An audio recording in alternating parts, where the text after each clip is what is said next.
Imagine for 1 second if this were a sitting Republican senator who this report broke about a Republican senator who was in a re-election campaign.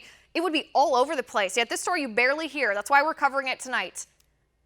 I really think that these polls that you referenced were part of the reason why Heidi Heitkamp was okay with voting no on Kavanaugh, because she knew that there's no way, even if a miracle happened, that she would be able to overcome that 12-point lead by the Republican in the case. But now I really feel as if her statements on Hillary Clinton recently, on the Me Too movement, on her vote against Kavanaugh, and why she did it because of his body language, et cetera, was really to try to ingratiate herself for a potential job or within the Democratic Party in the future. And I think that it's just interesting that now we have this history of, wait a second, she is a prosecutor. Most of the people on the Judiciary Committee have legal background. All of the people on the Judiciary Committee have legal backgrounds, and most of them have experience up to her level being attorney general or state prosecutor. There were 4 different bureaus that investigated this, 2 at the state level, 2 at the federal level. There was more evidence to go after these people that were sexually assaulting children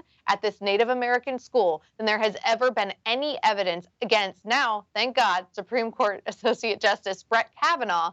And yet, Heitkamp did not press charges in that case and pursue a filing, but she voted against Brett Kavanaugh because she doesn't think he has the demeanor and he lied under oath.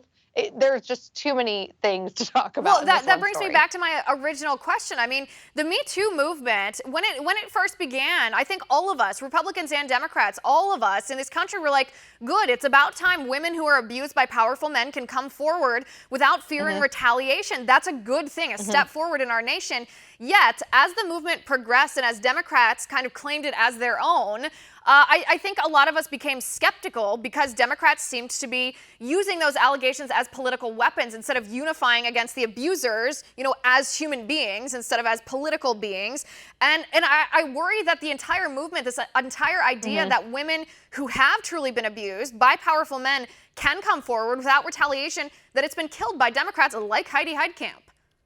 And it's very important to remember, when we talk about powerful men, we're not just talking about the Bill Clintons and the Harvey Weinsteins of the world. Power can be a principal or a teacher or a coach or someone that is in a position of authority over an innocent child. And so in this specific instance, Senator Heitkamp did not choose to go with the victim here. She chose to side with the powerful person by not pressing charges, and that's the bottom line. Want to see more videos like this? Click on the link below and subscribe to One American News on YouTube. And call your cable provider and kindly demand that One American News is added to your lineup. Call and subscribe today.